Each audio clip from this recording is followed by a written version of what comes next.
Доверие граждан государственным органам возросло. Об этом на брифинге сообщил премьер-министр Куатбек Боронов. Глава Кабмина согласен с результатами опроса Национального статистического комитета по индексу доверия ведомствам. Стали больше доверять 3 госорганам. Это доверие граждан к МВД увеличилось с 15,1 балла до 40,8 балла. К Минздраву с 17 до 36,7 балла. К Минсельхозу с 24,9 до 33,5 балла.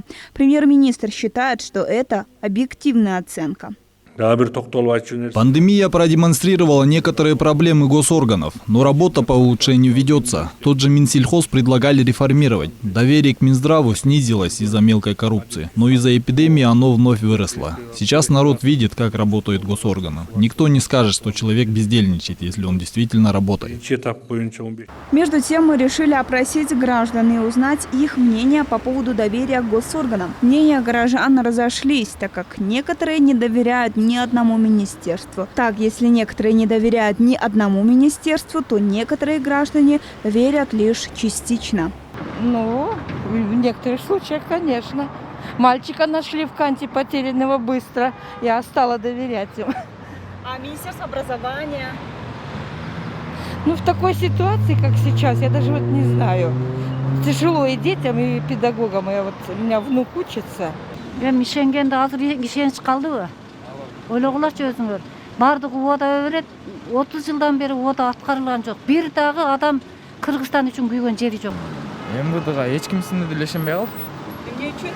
Анткени канча деген коррупционерлер жүрөт, бирок алардын бирөөсүндө бет ачылды да. Ошон үчүн ишенбей калдык да. Кроме этого, по мнению горожан, Министерство сельского хозяйства могло бы работать получше, создать рабочие места для простых граждан в регионах и облегчить жизнь фермерам. Однако ни того, ни другого Минсельхоз пока не делает, сетует некоторая опрошенная часть людей. Бардығы сатық, бардығы бүт частный еме болып атат. Мына бізде өзіміздің Қырғызстанда өндірсе бүт бардығы бар. Бүт бардығын өндірбей, ушундай жакшынакай кылып уулантпай, иштетпей, балдардын баары жумушу жок жүрүп атат. Биздин сельское хозяйствону өнүктүрүп өстүрсө болот. Эмне үчүн болбойт? Союздун убагында өзүбүз жакшы эле камтып эле, жакшынакай эле бардык нерсе жетишип эле жашап атканбыз. Азыр эми баары сатык болуп калып, тыштан сатып алып атышат. Ошону тыштан сатып албай, өзүбүздө өндүрсө, өзүбүздө чыгарса. Никакому.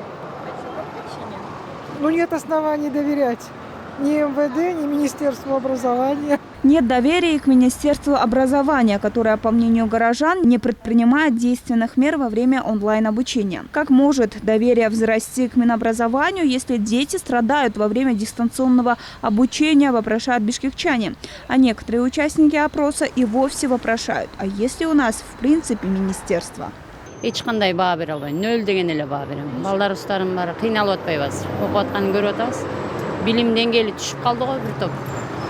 Ылдый эле түшүп калды. Эми эл өзү менен өзү жашап атат да. Башка ким, министрлик бар экенин эч ким билбейт азыр. Кагаз боюнча бир ишиң түшүп эле барбасаң, анда да атаң бар, энең бар эле кылат, андан башка эчтеке кылбайт булар.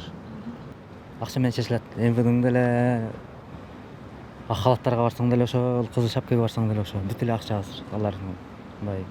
Адамгерчиликтүү эмелери жокко, жүздөрү жок алар. Абсолютно никакому. Почему? Не знаю, вот так вот. Жизнь довела.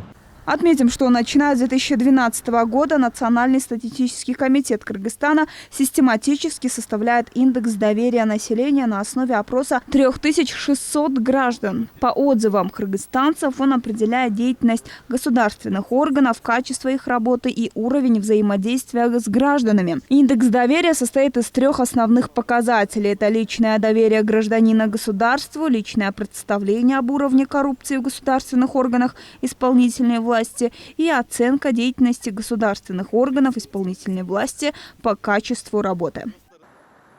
Айдаматбекова, Алтынбек Саакиев, Нью ТВ.